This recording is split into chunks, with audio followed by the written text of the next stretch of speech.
Hi guys, ఎలా ఉన్నారు? ఇండియాలో రోజు రోజుకి పెట్రోల్ రేట్లు బీభత్సంగా పెరగడం చూస్తూనే ఉన్నాం.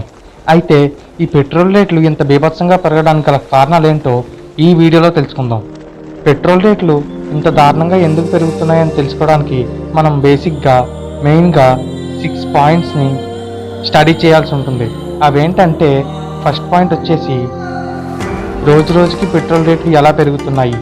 సెకండ్ పాయింట్ వచ్చేసి ఆయిల్ కంపెనీస్ పెట్టే బేస్ ప్రైస్కి సామాన్యుడు పెట్రోల్ కొట్టించే ప్రైస్కి మధ్య డిఫరెన్స్ ఏంటి, ఆ డిఫరెన్స్ ఉన్న ప్రైస్లో ఎవరెవరికి ఎంత షేర్ వెళ్తుంది. థర్డ్ పాయింట్, పెట్రోల్ రేట్లు పెంచడం వల్ల గవర్నమెంట్కి లాభం ఏంటి. ఫోర్త్ పాయింట్, అసలు ఈ రేట్లు ఎవరు కంట్రోల్ చేస్తూ ఉంటారు. ఫిఫ్త్ పాయింట్ వచ్చేసి డార్క్ ఫ్యాక్ట్స్ అబౌట్ పెట్రోల్, అంటే సామాన్యుడికి తెలియని కొన్ని విషయాలు, గవర్నమెంట్ దాచిపెట్టే కొన్ని విషయాలు. So let's get started. First point, అసలు పెట్రోల్ రేట్లు రోజు రోజుకి ఎందుకు పెరుగుతున్నాయి. ప్రీవియస్గా అంటే గత కొంతకాలంగా పెట్రోల్ రేట్లు రోజు రోజుకి పెరుగుతున్నాయి. కానీ అంతకుముందు పీరియాడికల్గా పెట్రోల్ రేట్లు పెరిగేవి. అంటే 2 నెలలకి, 3 నెలలకి, 6 నెలలకి, సంవత్సరానికి. ఇలా పీరియాడిక్గా పెరిగితే పెట్రోల్ రేట్లు ఎంత పెరుగుతున్నాయి అనే విషయం మనుషులకి తెలుస్తుంది. కానీ ఇప్పుడు పెరిగే రేట్లను ఏమంటారంటే డైనమిక్ ఇంక్రీజ్ ఆఫ్ పెట్రోల్ అంటారు. ఈ డైనమిక్ ఇంక్రీజ్లో రోజుకి 5 పైసల నుండి 30 పైసల వరకు పెట్రోల్ రేట్ కానీ డీజిల్ రేట్ కానీ పెరుగుతూ ఉంటుంది. ఇది 5 పైసలు 10 పైసలు చాలా చిన్నగానే డిఫరెన్స్ ఉంటుంది, కానీ లాంగ్ టర్మ్లో దీని డిఫరెన్స్ ఎక్కువగా ఉంటుంది. ఫర్ సపోజ్ రోజుకి 10 పైసలు మినిమం పెట్రోల్ పెరుగుతుంది అనుకోండి. అదే 10 రోజులకి రూపాయి, అంటే నెలకి 3 రూపాయలు, సంవత్సరానికి 36 రూపాయలు.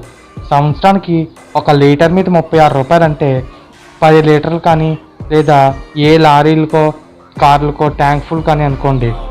యాక్చువల్ పెట్రోల్ రేట్ మీద 700 to 800 రూపీస్ ఎక్సెస్ పే చేయాల్సి వస్తుంది. సో ఆటోమేటిక్గా ట్రాన్స్పోర్టేషన్ ఛార్జెస్ పెరిగిపోతాయి. సో పాలు, పెరుగు, కూరగాయలు ఇలా నిత్యావసరాల రేట్లన్నీ పెరిగిపోతాయి. సెకండ్ రీజన్ వచ్చేసి మనం పెట్రోల్ కానీ డీజిల్ కానీ ఇతర దేశాల నుంచి చాలా ఎక్కువ మొత్తంలో దిగుమతి చేసుకుంటున్నాం. అంటే దాదాపు 86%, 86% క్రూడ్ ఆయిల్ని మనం ఇతర దేశాల నుంచి ఇంపోర్ట్ చేసుకుంటున్నాం. సో దీనివల్ల కూడా పెట్రోల్ రేట్లు పెరిగే అవకాశాలు ఉన్నాయి. సెకండ్ పాయింట్, ఈ పెట్రోల్ రేట్లో ఎవరెవరి షేర్ ఎంత ఉంటుంది. ఫర్ సపోజ్ ఒక ఏరియాలో పెట్రోల్ రేట్ వచ్చేసి 96 రూపీస్ ఉందనుకోండి. పెట్రోల్ యొక్క బేస్ ప్రైస్, అంటే ఆయిల్ కంపెనీలు ఫిక్స్ చేసిన ప్రైస్ ఎంత అంటే 32 రూపీస్. దీని మీద సెంట్రల్ గవర్నమెంట్ వేసే ట్యాక్స్ దాదాపు 33 రూపీస్ ఉంటుంది. అదే స్టేట్ గవర్నమెంట్ వేసే ట్యాక్స్ దాదాపు 25 రూపీస్ ఉంటుంది. మరియు పెట్రోల్ డీలర్కి వెళ్ళే ప్రైస్ దాదాపు 6 రూపీస్ ఉంటుంది. దీనికి మళ్ళీ road tax 4 rupees, transportation 1 rupee. అంటే ఇవన్నీ కలుపుకుంటే పెట్రోల్కి 32 రూపీస్ ఉండాల్సిన పెట్రోల్ 96 రూపీస్కి మనం పే చేసి కొట్టించుకుంటున్నాం. ఇక్కడ మీరు గమనించినట్లయితే కంపెనీ ఫిక్స్ చేసిన బేస్ ప్రైస్ కంటే సెంట్రల్ గవర్నమెంట్ వేసే ట్యాక్స్ ఎక్కువగా ఉంది, మరియు స్టేట్ గవర్నమెంట్ వేసే ట్యాక్స్ బేస్ ప్రైస్కి దగ్గరలో ఉంది. థర్డ్ పాయింట్, పెట్రోల్ రేట్లు పెంచడం వల్ల గవర్నమెంట్కి కలిగే లాభాలు ఏంటి. మన ఇండియాలో సెంట్రల్ గవర్నమెంట్కి కానీ స్టేట్ గవర్నమెంట్కి కానీ main source of income petrol మరియు లిక్కర్. ఈ రెండింటి నుంచి వచ్చే ట్యాక్స్ వల్లే గవర్నమెంట్స్ రన్ చేయగలుగుతున్నారు. ఇండియాలో అఫీషియల్గా ట్యాక్స్ పేయర్స్ చాలా తక్కువ ఇతర దేశాలతో పోలిస్తే, కానీ అన్అఫీషియల్గా అయితే ఈ ట్యాక్స్ పేయర్స్ వల్లే గవర్నమెంట్స్ రన్ చేయడం జరుగుతుంది. కానీ ఇండియన్ గవర్నమెంట్స్ ఈ కలెక్ట్ చేసిన ట్యాక్స్లన్నీ డెవలప్మెంట్కి యూజ్ చేయకుండా ఫ్రీ బైస్, అంటే ఉచిత పథకాలకి యూజ్ చేస్తారు. ఈ ఉచిత పథకాల వల్ల 10% యూస్ఫుల్ ఉంటే 90% యూజ్లెస్. 90% యూజ్లెస్ అని ఎందుకన్నానంటే, ఫర్ సపోజ్ మీరు నెలంతా కష్టపడి ఒక 1000 రూపాయలు సంపాదించారనుకోండి. ఆ నెల తర్వాత వచ్చే 1000 రూపాయలని చాలా జాగ్రత్తగా ఖర్చు పెడతారు.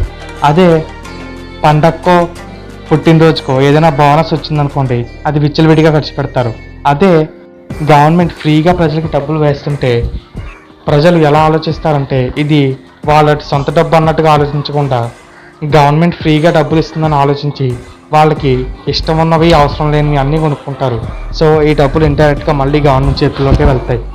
మీకు అర్థం అవ్వడానికి ఇంకో ఎగ్జాంపుల్ చెప్తా. ఇప్పుడు నెలకి 10,000 రూపాయలు సంపాదించే ఒక కుటుంబం ఉంది. వాళ్ళకి ప్రతి నెల 10,000 రూపాయలు జీతం వస్తుంది అనుకోండి. వాళ్ళకి నెల పూర్తయ్యేసరికి వాళ్ళ దగ్గర మినిమం 500 to 1000 రూపీస్ సేవింగ్స్ ఉంటాయి. అదే స్టేట్ గవర్నమెంట్ కానీ సెంట్రల్ గవర్నమెంట్ కానీ వాళ్ళ ఖాతాల్లో 10,000 రూపాయలు వేసిందనుకోండి, రెండో రోజుకి ఆ డబ్బులు కనపడవు. ఇప్పుడు అర్థమైందా యూజ్లెస్ ఎందుకో యూజ్ఫుల్ ఎందుకో? మన గవర్నమెంట్ 3,000 కోట్లు ఖర్చు పెట్టి కొన్ని స్కూల్స్ని డెవలప్ చేయలేదు, 1,000 కోట్లు ఖర్చు పెట్టి కొన్ని ఫ్లైఓవర్స్ని కట్టలేదు, 500 కోట్లు ఖర్చు పెట్టి రోడ్స్ కానీ బ్రిడ్జెస్ కానీ కన్స్ట్రక్ట్ చేయలేదు. కానీ అదే ఇండియన్ గవర్నమెంట్ 4,000 కోట్లు పెట్టి ఒక విగ్రహాన్ని టూరిజం పేరు చెప్పి కన్స్ట్రక్ట్ చేయగలదు, 5,000 కోట్లు పెట్టి ఒక గుడిని కన్స్ట్రక్ట్ చేయగలదు, 10,000 కోట్ల రూపాయలు ఉచిత పథకాల పేర్లతో ప్రజల ఖాతాల్లోకి వేయగలదు. మన ఇండియాలో స్టేట్ గవర్నమెంట్స్ కానీ సెంట్రల్ గవర్నమెంట్స్ కానీ ఉచిత పథకాల మీద పెట్టిన దృష్టి డెవలప్మెంట్ మీద పెట్టుంటే ఎన్నో కంపెనీస్ వచ్చేవి. ఈ పాటికి ఇండియా ఎప్పుడో డెవలప్డ్ కంట్రీ అయ్యేది. 4th పాయింట్, ఈ రేట్లు పెంచడానికి గవర్నమెంట్ ఏం సమాధానం చెప్తుంది? ఫస్ట్ ఆఫ్ ఆల్ గవర్నమెంట్ ఈజీగా చెప్పేది విషయం ఏంటంటే, ఇతర ప్రభుత్వాలు అంటే గత ప్రభుత్వాలు, ఇప్పుడు ప్రతిపక్షంలో ఉన్న ప్రభుత్వాలు గతంలో ఇంపోర్ట్స్ మీద పెట్టిన దృష్టి ఎక్స్పోర్ట్స్ మీద పెట్టలేదు. సో అందుకనే ఈ పెట్రోల్ రేట్లు పెంచడం జరుగుతుందని చెప్తున్నారు. ఇంపోర్ట్స్కి పెట్రోల్ రేట్లకి సంబంధం ఏంటో కనెక్షన్ మాత్రం చెప్పరు. ఇంకొక మినిస్టర్ ఏం చెప్తారంటే, ఎలక్ట్రికల్ వెహికల్స్ యూసేజ్ పెంచడానికే మేము ఈ పెట్రోల్ రేట్లు పెంచుతున్నాం అని చెప్తారు. ఎలక్ట్రిక్ వెహికల్స్ యూసేజ్ పెంచాలి అంటే ప్రజల్లో ఎలక్ట్రిక్ వెహికల్స్ గురించి అవగాహన ఉండాలి. గవర్నమెంటే ఫ్రీగా కొన్ని ఛార్జింగ్ స్టేషన్స్ని పెట్టాలి, ఛార్జింగ్ స్టేషన్స్ పెట్టడానికి పర్మిషన్స్ ఇవ్వాలి, ఎలక్ట్రిక్ వెహికల్స్ కొనడానికి సబ్సిడీ ఇవ్వాలి. కానీ ఇవేం చేయకుండా పెట్రోల్ రేట్లు పెంచేసి ఎలక్ట్రిక్ వెహికల్స్ యూసేజ్ పెంచుతున్నాం అని చెప్పి కవర్ డ్రైవ్ చేస్తూ ఉంటారు. గవర్నమెంట్ సింపుల్గా ఈ పెట్రోల్ రేట్లు పెంచడానికి గల కారణం గత ప్రభుత్వాల మీదకి తోస్తారు. కానీ నాకు వచ్చిన డౌట్ ఏంటంటే, గత 7 సంవత్సరాలుగా ఏ ప్రభుత్వం అధికారంలో ఉంది? గత 7 సంవత్సరాలుగా పీఎంగా ఎవరున్నారు? ఇంపోర్ట్స్ని తగ్గించి ఎక్స్పోర్ట్స్ని పెంచడానికి 7 సంవత్సరాలు సరిపోదా? ఒకవేళ నిజంగా ఎలక్ట్రిక్ వెహికల్స్ యూసేజ్ పెరిగాయి అనుకోండి, అప్పుడు ఎలక్ట్రిసిటీ కాస్ట్ పెంచుతారు. అప్పుడు ఇదే గవర్నమెంట్ ఏం చెప్తుందంటే, సోలార్ ప్యానల్స్ యూసేజ్ మరియు సోలార్ ఎనర్జీ యూజ్ చేయడానికి ఎలక్ట్రిక్ కాస్ట్ పెంచామంటారు. ఎలక్ట్రిసిటీ ఉత్పత్తి చేసే గవర్నమెంట్ ఆధీనంలో ఉన్న కంపెనీలని ప్రైవేటైజేషన్ చేస్తారు. 5th పాయింట్, అసలు ఈ పెట్రోల్ అనేది ఎవరి అండర్లో ఉంటుంది? ఎవరు దీన్ని కంట్రోల్ చేస్తూ ఉంటారు? 2010కి ముందు ఈ పెట్రోల్ రేట్లు మరియు డీజిల్ రేట్లు గవర్నమెంట్ కంట్రోల్లో ఉండేది. గవర్నమెంటే ఈ పెట్రోల్ రేట్లు పెంచడం కానీ తగ్గించడం కానీ చేసేది. కానీ ఇలా ప్రతిసారి ఈ పెట్రోల్ రేట్లు కానీ డీజిల్ రేట్ల మీద కానీ దృష్టి పెట్టడం గవర్నమెంట్కి బర్డెన్గా భావించి 2010లో మన్మోహన్ సింగ్ ప్రభుత్వం పెట్రోల్ని మార్కెట్కి లింక్ చేసింది. అంటే గ్లోబల్గా క్రూడ్ ఆయిల్ రేట్స్ పెరిగితే ఇండియాలో పెరుగుతాయి, క్రూడ్ ఆయిల్ రేట్స్ తగ్గితే ఇండియాలో తగ్గుతాయి. 2014లో మోడీ ప్రభుత్వం డీజిల్ని మార్కెట్కి లింక్ చేసింది. మరి మీకు డౌట్ రావచ్చు, గ్లోబల్గా క్రూడ్ ఆయిల్ రేట్లు పెరిగితే ఇండియాలో పెరిగితే మరి గ్లోబల్గా క్రూడ్ ఆయిల్ రేట్లు తగ్గితే ఇండియాలో ఎందుకు తగ్గవని? ఇండియాలో కూడా రేట్లు తగ్గుతాయి, కాకపోతే గవర్నమెంట్ తన వేసే ట్యాక్స్ని పెంచి సేమ్ రేట్ లేదా అంతకంటే ఎక్కువ రేట్కి ప్రజలకి పెట్రోల్ అందజేస్తూ ఉంటుంది. పెట్రోల్ యొక్క రేట్స్ని గవర్నమెంట్ వేసే ట్యాక్స్ని అలా బ్యాలెన్స్ చేస్తూ ఉంటుంది. సో ఎక్కడ తగ్గినా సరే ఇండియాలో మాత్రం రేట్లు తగ్గవు. ఆ తర్వాత గవర్నమెంట్ ఎవ్రీ 15 డేస్కి ఈ పెట్రోల్ రేట్లు పెంచడం కానీ తగ్గించడం కానీ చేసేది. అలా అయితే ప్రజలకి ఎప్పుడు రేట్లు పెరుగుతాయో ఎప్పుడు తగ్గుతాయో తెలిసిపోయి వాళ్ళు ముందే ఫిలప్ చేసుకుని ఉంటారు. కాబట్టి గవర్నమెంట్కి లాభం తగ్గిపోతుంది. కాబట్టి డైనమిక్ ఇంక్రీజ్ అనే కాన్సెప్ట్ తీసుకొచ్చింది. ఈ కాన్సెప్ట్లో ప్రతిరోజు పొద్దున 6 గంటలకి ఈ రేట్లు రీఫ్రెష్ అవుతూ ఉంటాయి. Last point, dark facts about petrol. అంటే ఈ రేట్లు పెంచడం వెనక ప్రజలకి తెలియని విషయాలు. ఇందులో వచ్చేసి మెయిన్ రీజన్ ఏంటంటే, విజయ్ మాల్యా, నీరవ్ మోడీ ఇటువంటి దేశభక్తులు చేసిన అప్పులు దాదాపు 15 లక్షల కోట్లు ఉన్నాయి.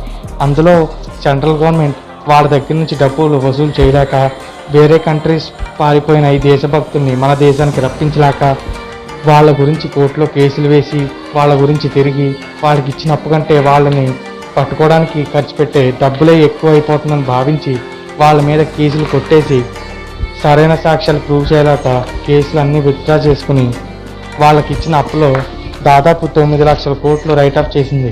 అంటే ఇక ఆ 9 లక్షల కోట్లు వెనక్కి రావని అర్థం.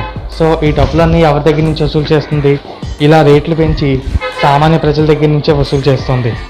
గతంలో ఒక్కొక్కరికి అకౌంట్ నుంచి 135 రూపాయలు డిడక్ట్ చేశారు. కానీ ఆ డబ్బులు వాళ్ళ కోర్టు ఖర్చులు కూడా సరిపోలేదు. అందుకోసమే ఇలా రేట్లు పెంచుతున్నారు. ఓకే గైస్, ఈ పెట్రోల్ రేట్లు రోజు రోజుకి ఎందుకు పెరుగుతున్నాయి అని చెప్పి మీకు ఒక మంచి అవగాహన ఇచ్చాను అనుకుంటున్నాను. వీడియో నచ్చితే లైక్ చేయండి, తప్పకుండా షేర్ చేయండి, ఛానల్కి సబ్స్క్రైబ్ చేసి గంట కొడితే మరెన్నో వీడియోస్ రెడీగా ఉంటాయి.